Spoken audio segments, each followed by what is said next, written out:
Hello friends, me Varsha, me Shaunak and welcome to our channel.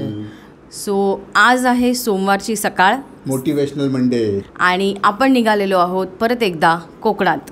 पण यावेळचं destination आहे Ratnagiri. Yes मित्रांनो, आमचा असा प्लॅन आहे की ॲक्च्युली कोकण जे तळ कोकणापासून थोडं सरकत वरपर्यंत यायचं आहे. तर यावेळेला आता आम्ही जात आहोत रत्नागिरीला. दादरवरनं आमची वंदे भारत आहे. ॲक्च्युली आमचं बुकिंग होतं CSMTवरनं, बट काही टेक्निकल डिफिकल्टीजमुळे CSMTपासून ती गाडी कॅन्सल झाली आणि ती आता सुटणार आहे दादरहून. टायमिंग तेच आहे, 5:30ला ती दादरला अशीही येते आणि आत्ताही त्यांनी 5:34 त्यांनी टायमिंग ठेवलेलं आहे. तर आम्ही आता कॅब बुक केलेली आहे, कॅबचीच वाट बघत आहोत आणि आम्ही आता पोहोचू दादरला. तर मग जर्नी सुरुवात करूया. येस, गणपती बाप्पा मोरया, मंगलमूर्ती मोरया. चला जाऊया.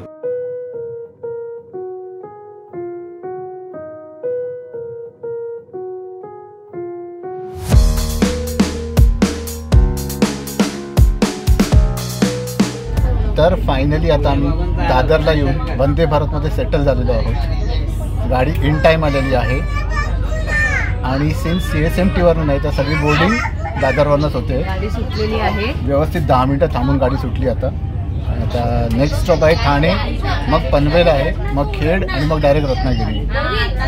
आणि मग तिथे पुढे कुडाळ वगैरे अशी जाते, पण आपल्याला रत्नागिरीपर्यंतच जायचं आहे. तर बघूया काय काय येतं आहे आणि कधी देत आहे. चला. तर आमचा सीट नंबर आहे 27. यावेळेला मी एका वेगळ्याच बसलेलो आहे आणि इकडे 28 आणि 29ला अथर्व आणि वर्षा आहे. तुम्ही बघू शकतात की 28 आणि 29ला आहे बघा, हे असं मध्ये येते, त्यामुळे काहीतरी अर्धवट विंडो आहे. आणि या साईडला 25-26लाही तोच प्रकार आहे. तर इकडे जरा गॅम्बलच असतं सीट वेळेचं. तर आता फायनली आमचं बोर्डिंग वगैरे सगळं व्यवस्थित झालं, ठाणा गेलं आहे आणि आता नेक्स्ट आहे हॉल्ट, तो आहे पनवेल नंतर खेड अँड देन रत्नागिरी. आणि आता होपफुली चहा नाश्ता वगैरे सर्व होईल. ठाणा गेल्यानंतर नॉर्मली सर्व करतात ते. त्या साईडला बघा वर्षा वगैरे बसलेली आहे आणि त्या लोकांनी पेपर वगैरे दिला, मस्त टाइम्स ऑफ इंडिया रीड करायला दिलेलं आहे, पाण्याची बॉटल आहे. बाकी जे वंदे भारतपर्यंत आत्तापर्यंत आपण जे बघितलेलं होतं आधीच्या ब्लॉगमध्ये ते सगळं तसंच सेम आहे. त्यामुळे मी काय आता वेगळं तुम्हाला परत दाखवत नाही, पण आपण बघूया की या वंदे भारतचा नाश्ता कसा आहे. तर आता मच अवेटेड चहा आलेला आहे. ते गरम पाणी आहे, बिस्किट्स आहे, and what surprises me is the Chaayos. चायोजचा ब्रँड त्यांनी इकडे यूज केलेला आहे आता. आणि हां, त्यांनी एक वुडन स्पून दिलेला आहे ढवळण्यासाठी. तो चाय गरम आता घेऊया मस्तपैकी आणि रिलॅक्स करूया जोपर्यंत लोक ब्रेकफास्ट घेऊन येत नाहीत. तर बघा आता चहा आम्ही एन्जॉय करतो आहे. चायोस ब्रँड यूज केला आहे, त्यामुळे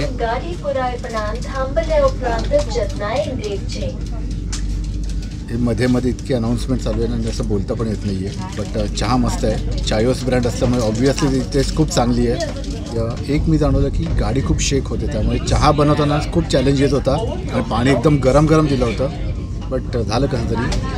आणि एक निळजे तळोजे वगैरे गेल्यानंतर गाडी थोडी स्लो होत गेली, त्यामुळे मग आता आरामात बसून आम्ही चहा वगैरे एन्जॉय करतो आहे.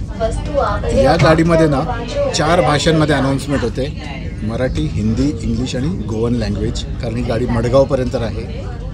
तर 4ही लँग्वेजमध्ये ती लोकं सांगतायत, प्रत्येक अनाऊन्समेंट ती लोक करतायत. तर माझ्या तर यांच्या अनाऊन्समेंटमध्ये माझं बोलणं होत नाही आहे, कट करतो. तर तुम्ही बघू शकतात फायनली आम्ही तिघंही, हे बघा तिघंही एकत्र आलेलो आहोत, कारण आमच्या मागे जी फॅमिली आहे त्यांनी सांगितलं ॲडजस्ट करतात का, तर ते असं झालं. जास्त एक्सप्लेन नाही करू शकत, पण एकंदरीत असं काही ॲडजस्टमेंट झालं की ती फॅमिली एकत्र गेली आणि आम्ही तिघं एकत्र आलो.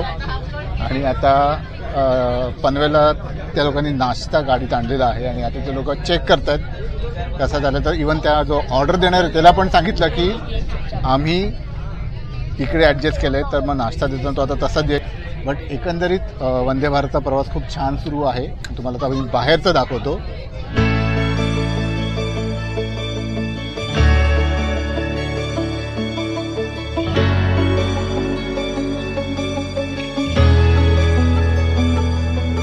तर आता फायनली त्या लोकांनी इकडे नाश्ता सर्व करायला सुरुवात केलेली आहे.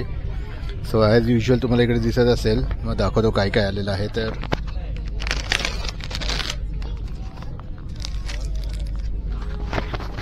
तर इकडे त्यांनी हल्दीरामचा चिवडा दिलेला आहे. या साईडला थोडंसं क्लोज करतो. इकडे आलू सब्जी, ही ग्रेव्हीची सब्जी आहे. या साईडला आहे त्यांचा व्हेज उपमा आणि या पॅकेटमध्ये आहे थेपला. तर इकडे ॲपीचं त्यांनी ॲपल ज्यूस दिलेला आहे. So if we compare this breakfast with जी वंदे भारत आम्ही नाशिकला गेलेलो, आय फील की दोघांचं सेमच आहे. बट इकडे या लोकांनी जास्त ब्रँडेड प्रोडक्ट्स यूज केलेले आहेत. मे बी ह्याच्यासाठी, कारण ही 2 स्टेट्समधनं जाते, महाराष्ट्र आणि गोवा. जसं मगाशी आपण बघितलं की चहाच्या वेळी त्यांनी चायोज यूज केलेला आणि म्हणजे त्यावेळी तिकडे त्यांनी दही दिलं होतं, तर इथे दही नाही आहे, थोडाफार डिफरन्स आहे. तर मग चला आता आपण नाश्ता ओपन करूया. तो प्रिपरेशन दाखवतो कसं आहे आतमध्ये. तर हा बघा, हा थेपला आहे. इकडे ती आलू जी डाळवाली आहे ना, ती ही आहे आलू सब्जी, पण ती ग्रेव्ही आहे. इकडे उपमा आहे. सो बेसिकली मी जेव्हा नाशिकला गेलेलो वंदे भारतनी जी शिर्डीला जाणारी आहे, इकडे ना उपम्याची क्वांटिटी वगैरे खूप जास्त होती आणि त्याचबरोबर दही वगैरे होतं. थोडंफार इफ्स अँड बट्स आहेत. त्यावेळेला ज्यूस नव्हतं बहुतेक, बट ठीक आहे, बरं आहे. क्वांटिटी कमी असल्यामुळे ना एक चांगलं असतं की तुमचं पोट तसं व्यवस्थित भरलं जातं आणि इतर वेळेला मग थोडीशी लफडी असतात की जास्त झालं तर मग प्रॉब्लेम होतो. तर इकडे अथर्वसाठी ना ऑमलेट, ब्रेड आणि बाकीचा मेनू सेम आहे. केचप दिलेला आहे त्यांनी, इथे भाजी आहे, थेपला आहे. अथर्वला खूप भूक लागलेली आहे सपाटून, तो थांबत पण नाहीये. हे बघा रेडी केलंय. तर आता चला याचा आपण बाईट घेऊया आणि तुम्हाला सांगतो की याची टेस्ट कशी आहे. कारण ना मी जेव्हा नाशिकला गेलो ना, तिकडचा जो उपमा होता वंदे भारत, मला तो अफलातून होता, मला तो खूप आवडलेला. तर हा बघूया कसा आहे ते. बघा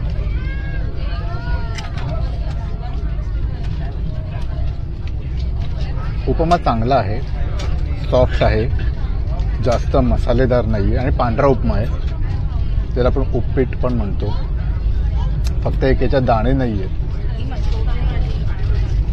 वरच्याकडे दाणे आहेत, माझ्याकडे डाळ आलेली आहे, मोठी मोठी डाळ आहे. आणि आता आपण जरा थेपल्याची आणि त्या भाजीची टेस्ट घेऊन बघूया कसं आहे.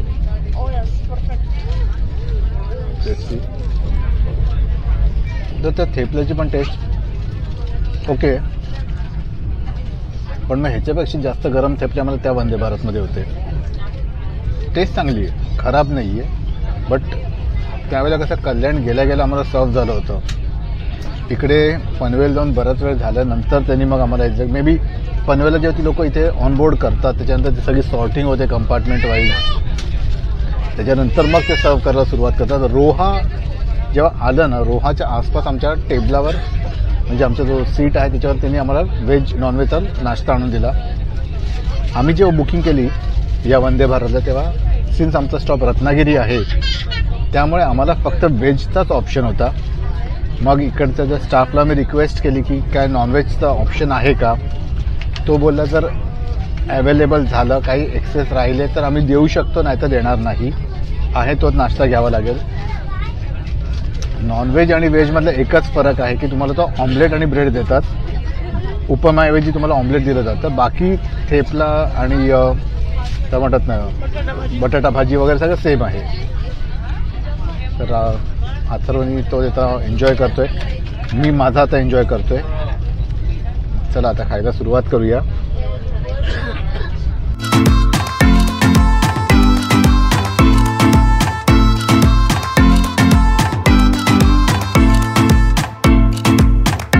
ॲपी जे आहे ना ते नॉर्मल आहे, थंड नाही आहे, नाही अति एक्सपेक्टेशन्स आहेत पण तरी पण चांगलं आहे. लास्ट टाइम जेव्हा आम्ही तेजसने ट्रॅव्हल केलेलं कोकणात जाताना म्हणजे कुडाळला जाताना, तेव्हा आम्हाला नेटवर्कचे खूप इश्यूज आलेले, म्हणजे खूप नेटवर्क ये जा चालू होती.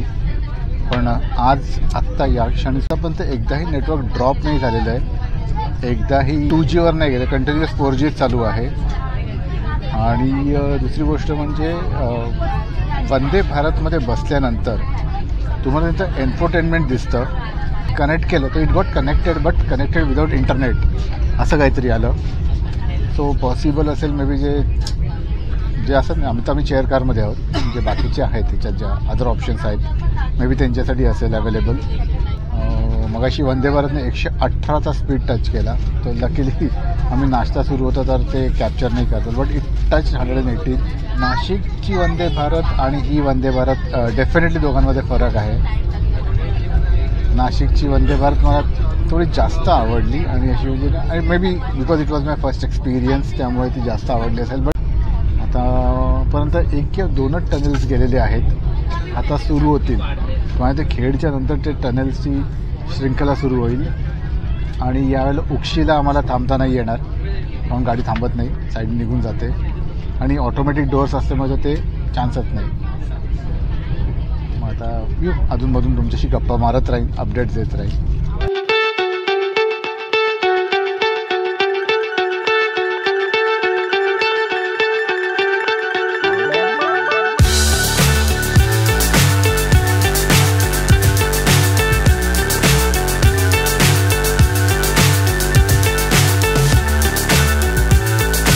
अशी वीर स्टेशनच्या वेळेला वंदे भारत त्यांनी सायडिंगला ठेवली होती, कारण एक कोचुवेली LTT ती ट्रेन पास होत होती, तर वंदे भारत पण सायडिंगला जाते. वीर गेल्यानंतर आता कंटिन्युअस टनेल्सची फ्रिक्वेन्सी वाढायला लागली आहे. सकाळी एक वेगळीच मजा असते या ट्रेनमधनं जर्नी करायची. आणि आज सिन्स वातावरण ढगाळ आहे, म्हणजे जस्ट कॅन इमॅजिन की पावसाळा असेल तेव्हा काय धमाल असणार इकडे.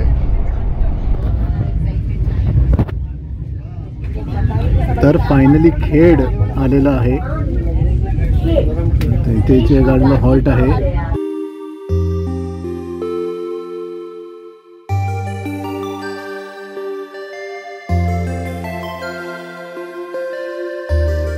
तर पनवेल नंतर फायनली आता गाडी थांबलेली आहे ती प्रॉपर खेड या स्टेशनवर. आणि माझ्या 2 मिनिटाचा हॉल्ट असेल, अर्धा तास गाडी लेट आहे. 9:10ला जी टच होणार होती रत्नागिरीला ती बहुतेक 10, 10:15 जाईल. एक महत्त्वाची गोष्ट, जे वंदे भारतने ट्रॅव्हल करत आहेत, जर तुम्ही रील्स बनवणारे असाल किंवा ब्लॉग करणारे असाल तर कृपया करून स्टेशनवर उतरू नका. एक्झॅक्टली 2-3 मिनटानंतर गाडीचे दरवाजे बंद होतात आणि गाडी सुटते. त्यामुळे बी सीटेड. मलाही इच्छा होती बाहेर जाऊन थोडंसं कव्हर करायची, बट पॉसिबल नाही आहे. आम्ही आता खेड स्टेशन सोडतोय.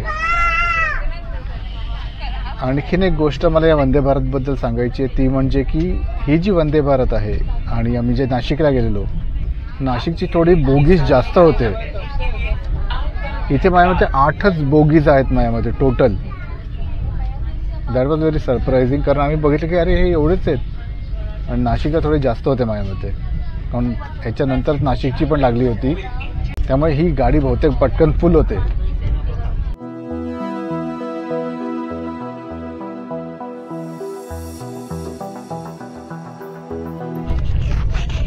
वंदे भारतमधून ना बाहेरचं जे निसर्ग सौंदर्य दिसतं आणि त्या नद्या, ती झाडी, डोंगर, म्हणजे कोकणातला हा एक असा भाग आहे जो आपल्याला या कोकण रेल्वेतून एन्जॉय करता येतो. कारण जनरली अशी एक कन्सेप्ट झालेली आहे की कोकण म्हणजे फक्त बीचेस, असं नाही आहे. या कोकण रेल्वेने प्रवास करा, तुम्हाला त्या सह्याद्रीच्या रांगा, या नद्या इकडच्या आणि आजूबाजूला असलेली हिरवळ ही खरंच पाहण्यासारखी आहे. आणि ह्याचा सगळा अनुभव घेत एन्जॉय करत तुमची जर्नी सुरू असते. आणि वंदे भारतने ना ट्रॅव्हल करण्याचा एकच फायदा आहे की या गाडीला स्पीड भन्नाट आहे, कमीत कमी वेळात जास्तीत जास्त डिस्टन्स कव्हर करते आणि या गाडीला बऱ्यापैकी फर्स्ट प्रेफरन्स असतो.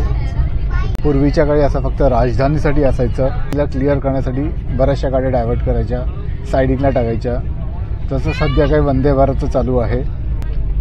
क्लिनलीनेस वाईज मी तसं म्हटलं की खूप छान आहे ॲज कम्पेअर टू तेजस. सांगेन तेजसचे विंडोज एकदम मला खराब वाटलेले त्यावेळेला, but Vande Bharat is good. So guys आम्ही चिपळूण सोडतोय. हे बघा चिपळूण स्टेशन जात आहे. गाडी फुल स्पीडमध्ये जाते.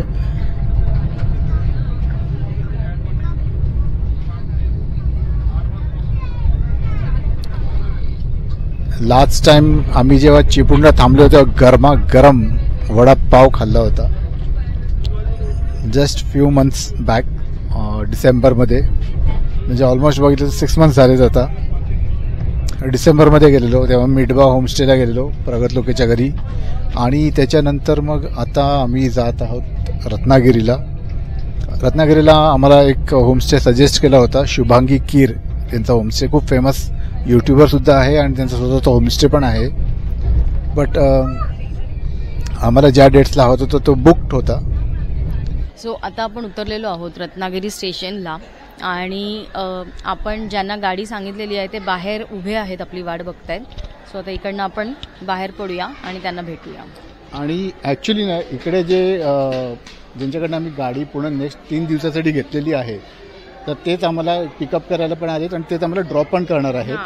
तर त्यामुळे इथून काय फेअर आहे मी साधारणपणे टेंटेटिव्हली नंतर डिस्क्रिप्शनमध्ये आम्ही खालती मेन्शन करूच, विचारून सांगू. येस, सिन्स हा पॅकेजचंच पार्ट आहे त्यामुळे आता आम्हाला ती लोक चार्ज नाही करणार आहेत. जे काही असेल ते पूर्ण फुल अँड फायनल सेटलमेंटच्या वेळेलाच होईल. चला बघा रत्नागिरी स्टेशन. आता आपण बाहेर जाणार आहोत, जाऊया. चलो. तर वंदे भारतच्या ड्रायव्हरनी ग्रीन सिग्नल दिलेला आहे आणि रत्नागिरी स्टेशनहून आता ही गाडी निघालेली आहे मडगावच्या दिशेने.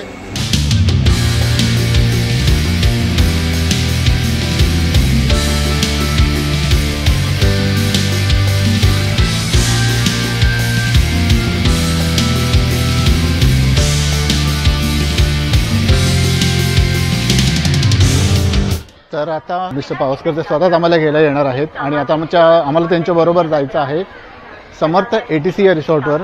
या रिसॉर्टवर आम्ही पोहोचल्यावर आमचा हा व्लॉग आम्ही संपवू. समर्थ ATC विषयी आणि रत्नागिरी भटकंतीविषयी आम्ही तुम्हाला पूर्ण सविस्तरपणे डिटेल्स देऊच. तर आता चला इकडे आपण ॲक्सिलेटर शोधूया कुठे आहे.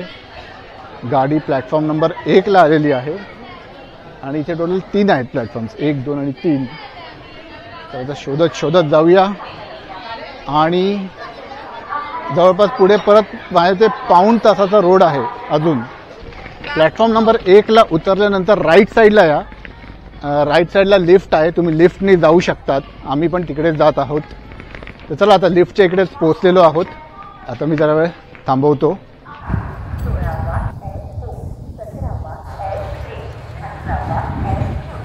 तर फायनली आता आपण येऊन पोहोचलेलो आहोत रत्नागिरी रेल्वे स्टेशनला. इथून आपली रत्नागिरीची भटकंती सुरू होत आहे. फायनली रत्नागिरीच्या डेस्टिनेशनला आम्ही येऊन पोहोचलेलो आहोत, समर्थ ATC बीच होमस्टेला. येस, तुम्हाला आमच्या मागे दिसते तर ही ती आमची रूम आहे आणि त्याविषयी एक सेपरेट व्लॉग आम्ही तुमच्यासाठी आणूच. तर हा व्लॉग तुम्हाला आवडला असेल, छोटासाच व्लॉग आवडला असेल तर लाईक, शेअर, सबस्क्राईब करा, नोटिफिकेशन्स ऑन ठेवा आणि खऱ्या अर्थाने आता आमची जर्नी सुरू होते. So let's explore Ratnagiri. ते तुम्हाला बघायला मिळेल आमच्या पुढच्या व्लॉगमध्ये. Till then bye bye. Bye bye.